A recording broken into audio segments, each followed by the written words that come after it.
Before we ride into the moors of 15th century Scotland, imagine this. A royal castle lit for celebration, its great hall ringing with music and the smell of spiced wine. Nobles gather to witness a feast meant to heal a bitter political rift. Yet by the time the torches burn low, two teenage brothers will lie dead in the courtyard, and their execution will shake a kingdom. This is not a scene from a fantasy novel, though it would inspire one centuries later. It's a real night in Edinburgh, 1440, remembered ever since as the Black Dinner. Historians still argue over what exactly happened inside those walls. Did a black bull's head, ancient symbol of death, really appear on the banquet table? Who ordered the fatal ambush? And how did a boy king become the silent witness to one of the most ruthless power plays in Scottish history? In the next half hour, we'll follow the Douglases' last ride to the capital, step inside the Great Hall as celebration turns to accusation, and watch how this single night echoed through centuries of politics and popular culture. Settle in. The feast is about to begin, but its ending is anything but a toast to peace. The wind coming off the Scottish moors cut like a sharpened knife. It carried the smell of peat smoke and the promise of snow, the kind of cold that sneaks under a cloak and stays there. Two teenage riders pushed on through the grey dusk, their cloaks snapping like flags of a clan not yet at war. Up front rode William Douglas, barely 16, and already the 6th Earl of Douglas, the head of one of the most powerful families in the kingdom.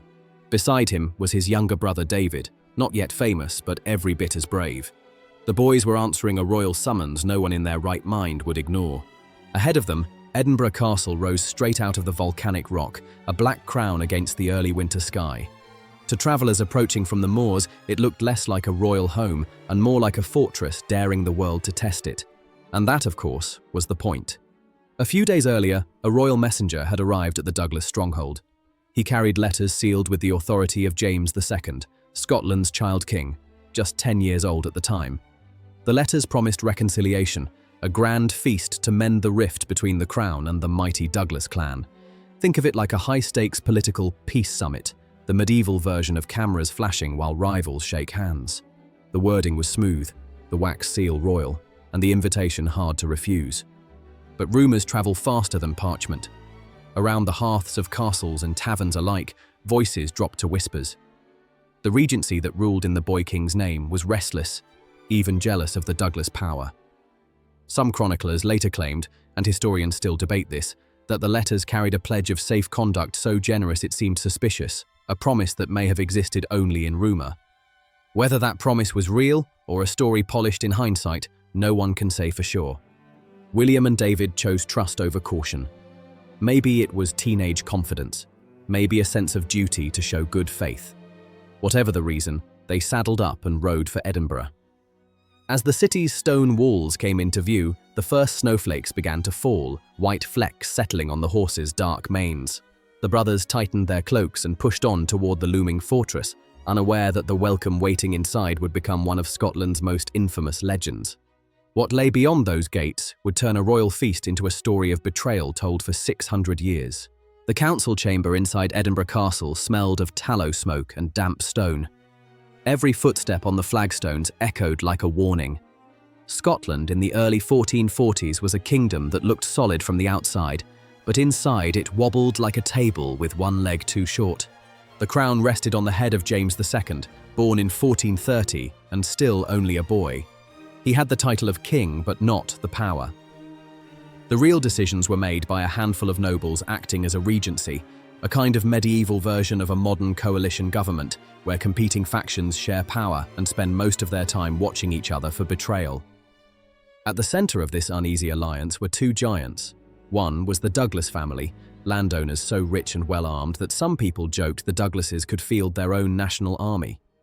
Their estates stretched from the borders to Galloway, and their private forces were large enough to make the royal army nervous. The other force was the royal government itself, trying to hold the kingdom together while keeping a 10-year-old boy on the throne. Among the men whispering behind those stone walls was Sir William Crichton, the Chancellor of Scotland. He was the kind of political operator who never needed to shout. Chroniclers paint him as a careful talker, a man who could turn a single well-placed rumour into official policy before sunrise.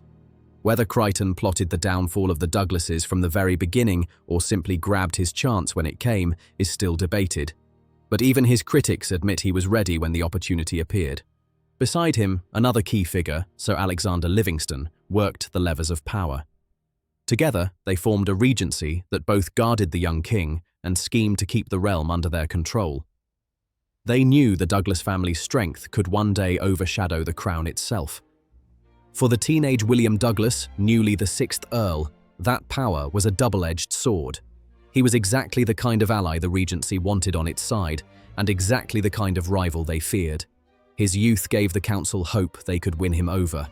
His family name made them wonder if he would eventually challenge them instead. Scotland was a land where alliances shifted faster than the clouds over the Firth of Forth. One whispered promise, one broken oath, and the whole balance of power could tilt. Everyone in that smoky council chamber knew it, and soon those quiet calculations would leave the chamber walls and ride out across the moors in the form of a royal invitation. Before the ride to Edinburgh ever began, the name Douglas already carried more weight than most Scottish castles could bear. For generations, the Douglases had been the great power in the south of Scotland, a family whose story was stitched into every border skirmish and royal intrigue. By the 1440s, their estates stretched from the borders to Galloway, and their private armies could rival the king's own forces. To friends, they were the kingdom's shield. To rivals, they looked like a second monarchy waiting for its chance. The family's rise had been built on both courage and calculation. Earlier earls had fought in the wars of Scottish independence and won not just battles, but huge tracts of land. Marriages were arranged like chess moves, each one locking in more influence. By the time young William Douglas inherited the title of 6th Earl in his mid-teens, the family had wealth and allies across the realm. Their banner, the famous Heart of Douglas, recalling the relic of Robert the Bruce's heart carried to the Holy Land, was more than a symbol. It was a reminder that the Douglases had been at the centre of Scotland's identity for more than a century. William himself was barely 16, still closer to boyhood than manhood. But the title made him a prize in Scotland's dangerous game of politics. Courtiers hoped he might be malleable. Rivals feared the steel he might one day show. His younger brother David, a few years behind him, shared the ride and the risk. Chroniclers don't tell us much about David's character, only that he stood beside his brother at every key moment, loyal and exposed to the same dangers. Their family's strength was exactly what unsettled the regency ruling in the name of King James II. Chancellor Sir William Crichton and his ally Sir Alexander Livingston knew that if the Douglas brothers ever decided to challenge the crown, they could rally enough men to make it more than a noble feud. It could spark a civil war, and a civil war was the last thing a child king's fragile government could survive. Still, the Douglases were not simple villains or heroes. They played politics as well as anyone at court, making alliances, collecting rents, and building a network of supporters from the borders to the Highlands. To the common folk, they were both protectors and tax collectors, a mix of respect and resentment familiar to anyone who has watched modern political dynasties. This was the power William and David carried with them as they set out for Edinburgh. They were not just two teenage brothers on horseback. They were heirs to a name that made regents nervous and gave other nobles second thoughts. With their family's legacy behind them, the brothers turned toward the royal invitation, a road that would lead them straight into the heart of a dangerous feast. Late autumn Scotland is no gentle host. The wind came off the Lothian hills with a wet edge, carrying the smell of peat smoke and the hint of snow. William Douglas, 16 years old and already the 6th Earl of Douglas, rode beside his younger brother David, the two of them wrapped in heavy cloaks that snapped like tired banners. Their horses' breath steamed in the cold air as they pushed north toward Edinburgh, following a road more mud than stone. They carried more than luggage. A royal messenger had arrived days earlier at the Douglas stronghold, bringing letters sealed with the authority of King James II, still only 10. The message promised reconciliation. Come to the capital, share a grand meal, let old rivalries cool. In modern terms, it was like being invited to a high-stakes political peace summit, handshakes and smiles for the crowd while the real tension buzzed just beneath the surface. The wording of the letters was warm, even generous. Some chroniclers later claimed that the invitations carried a pledge of safe conduct so explicit it almost begged for suspicion. Whether those promises were truly written or embroidered by later storytellers is impossible to prove. The parchment has never been found. But rumour travelled faster than any courier. In taverns and castle halls, people whispered that the regency, led by Chancellor Sir William Crichton and Sir Alexander Livingston, wanted the Douglas power cut down to size. Still, William and David chose to go. Maybe it was confidence in their family's clout. Maybe they feared that refusing the king's call would look like open defiance. Either way, turning back was more dangerous than riding on. Their path wound through a landscape that was part postcard, part warning. Small villages huddled against the cold, smoke curled from low chimneys, the scent of wood fires mixed with the sharp tang of the sea. Travelers pulled their cloaks tighter as the brothers passed, giving respectful nods to the young nobles whose name carried both admiration and fear. Crows wheeled overhead, their cries carried off by the wind. As the day slid toward evening, the jagged silhouette of Edinburgh Castle finally came into view, perched on its volcanic rock like a dark crown. To weary riders, it looked both magnificent and unwelcoming. The castle walls caught the dying light, a reminder that the seat of Scotland's power was built as much for defence as for welcome. William and David pressed on, the city's gates looming larger with every hoofbeat. Whatever misgivings they carried, the decision was already made. Inside those stone walls, the feast waiting for them would begin like a celebration and end as one of Scotland's most chilling betrayals. By the time the Douglas brothers reached Edinburgh, night had nearly swallowed the city. The fortress on its volcanic rock glowed with torchlight, every flicker throwing long shadows across the steep approach. To visitors, the castle looked both welcoming and menacing, a royal home that doubled as a fortress and never let you forget it. Crossing the drawbridge, William and David would have heard the clatter of hooves echoing off the stone. Guards in steel breastplates watched from the gatehouse, their breath clouding the cold air. Inside, the smell of wood smoke and roasting meat rolled through the courtyards. The place was alive. Servants hurried with baskets of bread, musicians tuned their lutes, and the clang of pots and pans carried from the kitchens like a muffled drum roll. The great hall, where the feast would soon unfold, was one of the wonders of medieval Scotland. Its timber roof arched high like an upturned ship. Its walls were hung with banners and coats of arms. Tallow candles and iron torches painted the stone in gold and shadow. It was the kind of room designed to impress allies and intimidate rivals in equal measure. The Douglas brothers were not the only guests. Nobles from across the realm arrived in fine wool and fur, each one with a retinue of servants and a mental list of favours to ask or grudges to settle. Courtiers greeted one another with polite smiles, but the air buzzed with quiet rivalries, like a modern political summit where every handshake hides a calculation. Some chroniclers described the regents, Chancellor Sir William Crichton and Sir Alexander Livingston, moving through the crowd like seasoned hosts, warm in words but watchful in their eyes. Whether they had already set their plan in motion or were simply waiting for an opportunity remains a matter of debate. What is certain is that the Douglases, barely out of their teens, were the evening's most important guests and the centre of every whispered conversation. While servants laid out trenchers of roasted game and spiced wine, the brothers might have caught glimpses of the young King James II, a boy of 10 dressed in velvet, the crown's symbol of power, yet powerless himself. To many in the hall, he was both king and pawn. For the Douglases, the setting must have felt like a carefully staged welcome, a chance to mend fences and prove their loyalty. Yet beneath the music and the glow of the torches, the tension of old grudges hung like the smoke curling toward the rafters. Even the castle's ancient stone seemed to hold its breath. When the feast finally began, the night's pageantry would twist without warning from celebration to accusation. The feast began the way any royal banquet was meant to, loud, bright, and overflowing. Torches hissed against the damp stone of the great hall, throwing streaks of gold across the banners overhead. Trenchers of roasted game and flagons of spiced wine filled the long tables. Musicians plucked their lutes, and for a while the clash of ambition seemed buried beneath the sound of harp strings and laughter. Then came the moment every chronicler lingers on. Somewhere in the hall, a single piece of silverware fell and rang like a warning bell. The music faltered. Conversations died.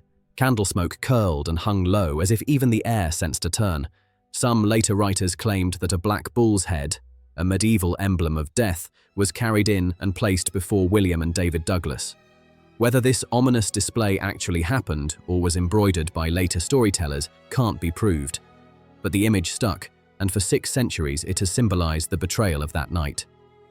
The silence stretched. Then the guards moved. From the edges of the hall, soldiers stepped forward, armor catching the torchlight like sudden knives. The festive atmosphere collapsed in an instant, like a modern state dinner suddenly interrupted by a surprise arrest. Before their goblets touched the table again, the Douglas brothers were seized. A herald's voice cut through the hall, sharp and official. He read charges of treason, accusing the most powerful noble house in Scotland of plotting against the crown. The boy king James II, barely 10, could only watch. Chronicles describe him as pale and silent, king in name, bystander in reality. Gasps replaced music. Servants froze with platters half raised. The great hall, which minutes earlier had been a theatre of reconciliation, became a courtroom without walls. Every noble present understood the message. The regency, not the Douglas family, would decide the balance of power in Scotland. William and David were led away, still teenagers, but now prisoners. The torches hissed as if they knew what was coming. The feast had become a trial, and the judgment would fall before the night was over. Night closed over Edinburgh Castle like a heavy curtain. A damp November mist settled on the yard, carrying the coppery scent of rain and smoke. Torches flickered against the fortress walls, their flames shivering across wet cobblestones like restless spirits. In the center of the courtyard, the two teenage brothers, William Douglas, barely 16, and his younger brother David, were brought forward. Only hours earlier, they had been honored guests in the Great Hall. Now they knelt before a ring of guards and watchful nobles, the cold stone biting through their knees. The boy King James II, not yet 11, stood a few paces back, half hidden by the armored men around him. Chroniclers describe him as pale and silent, a sovereign in name, but powerless in deed. Whether he understood what was about to happen, or whether he could have stopped it, remains uncertain. The charges of treason were read aloud, the words echoing against the walls. No trial, no defense, just the formality of the sentence. A hush followed, so deep that the hiss of the torches seemed loud. One swing of the headsman's axe, then another. The sound cracked the night like a gunshot. On the 24th of November 1440, the Douglas brothers, leaders of Scotland's most powerful noble house, were dead. In a single brutal stroke, the regency cut down both the family's heirs and the biggest threat to its own control. For a moment, no one moved. Then the regents, Chancellor Sir William Crichton and his ally Sir Alexander Livingston, tightened their hold on power. Historians later noted how quickly they consolidated the machinery of government, much like a modern cabinet executing a sudden coup. Swift, ruthless, unopposed. The shock rippled outward through Scotland's nobility. If the most powerful family in the realm could be executed without a formal trial, who was safe? The message was clear. Defy the regency and risk the same fate. Some later writers tried to soften the young king's role, suggesting he was merely a child caught in the ambitions of older men. Whether that explanation is fair or simply an attempt to protect the monarchy's image is still debated. The torches guttered as a light drizzle met flame. Smoke drifted skyward like a dark benediction over a kingdom that had just changed overnight. Scotland would never see its politics the same way again. The Black Dinner was over, but its echo, both in politics and in legend, was only beginning to spread. By morning, the courtyard stones were slick with rain and rumour. Word of the Douglas brothers' execution travelled faster than the winter wind. Messengers carried the news to every noble house in Scotland, and with each retelling, the story grew sharper. If two teenage heirs of the most powerful clan in the country could be beheaded without a formal trial, who was safe? The shock was immediate. Some lords cursed the regency openly, others kept their voices low, weighing whether to resist or submit. But all understood the message. Chancellor Sir William Crichton and Sir Alexander Livingston, ruling in the name of a boy king, had shown they would strike first and explain later. In the short term, their gamble worked. Douglas' influence in the lowlands wavered. Crichton tightened his grip on the royal council, controlling access to young James II and steering policy like a pilot guiding a ship through fog. One historian calls it the medieval equivalent of a cabinet coup, swift, ruthless, and, for the moment, effective. But the Douglases were not erased. Older branches of the family, including the Red Douglases of Angus, soon rebuilt their position. Within a few years, they were once again testing the crown's patience, proving that a single night's bloodshed could wound the house but not break it. For James II himself, the memory of that night never truly faded. Chronicles suggest the Black Dinner shaped his view of power before he was old enough to wield it, teaching him that ambition and betrayal could walk hand in hand. Whether that lesson made him harder as a ruler or haunted him in quieter hours is still debated. Beyond Edinburgh, nobles across the realm reinforced their defences and measured every alliance with new caution. The Black Dinner became a whispered warning in great halls from the borders to the Highlands. Loyalty was fragile, and a feast could turn fatal overnight. The political shockwaves were immediate, but they were only half the story. The other half belonged to memory, a tale retold for centuries until it outgrew the politics of its own time. From the ashes of politics, legend began to rise. Centuries have passed, yet the Black Dinner still refuses to fade into the background of Scottish history. Monks copied the story into manuscripts, Renaissance scholars revisited it, and by the 19th century, Romantic writers had turned it into Gothic theatre. Each retelling sharpened the betrayal until it felt almost staged, part history, part parable. The detail that clings most stubbornly is the black bull's head said to have been set on the banquet table. Some historians argue it was a flourish added later, a Gothic image too perfect to resist. Others think it may echo some real omen or emblem. Whether true or not, the symbol has become inseparable from the legend. Chancellor Crichton's motives, too, remain contested. Was he shielding a fragile monarchy from a rival dynasty, or eliminating competitors to tighten his own grasp on power? Thin records leave room for interpretation, and historians still argue the point. In time, the story leapt into modern pop culture. When George R.R. Martin acknowledged the Black Dinner as one of the inspirations for the infamous Red Wedding, fans spread the connection across the internet. The echo was more creative than literal, but it proved how betrayal at a banquet still grips the imagination, even 600 years later. From parchment to poetry, from great halls to streaming screens, the Black Dinner has lived on as both history and legend. And so we return to the torchlit courtyard, where fact and parable still walk together. The last torch sputters in the damp night air, its smoke curling upward like a final breath before the castle walls swallow it whole. 6 centuries have passed since the night of the Black Dinner, yet its echo still lingers in Scotland's memory, and now, in ours. History records the executions of William and David Douglas on the 24th of November 1440 as a turning point in the kingdom's turbulent politics. A child king watched in silence while his regents tightened their grip with the speed of seasoned power brokers. The lesson was brutal and clear. Ambition doesn't wait for fairness, and trust can vanish in an instant. But beyond the parchment and dates lies a story retold until it feels timeless. Chroniclers, poets, and tour guides alike have kept alive the image of that feast turned fatal. Whether or not a black bull's head truly sat on the banquet table, the symbol has outlasted the uncertainty. What matters is how betrayal feels: sudden, theatrical, unforgettable. For Scotland, the consequences were immediate, a reminder that even its strongest family could fall overnight. For the rest of us, the lesson is broader. Power still tempts, alliances still crack, and every generation finds its own version of the Black Dinner.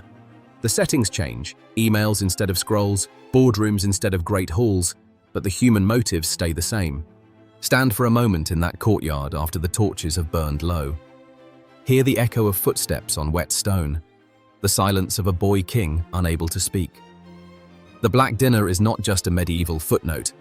It is a reminder that even the warm glow of a feast can hide the cold steel of betrayal. For those who want to explore more dark chapters of history, let these echoes lead you onward. If the intrigue of the Black Dinner has stirred your curiosity, let it be the first of many journeys into the shadows of the past. Subscribe for more dark chapters of history and keep watch for the next tale where ambition and betrayal leave their mark.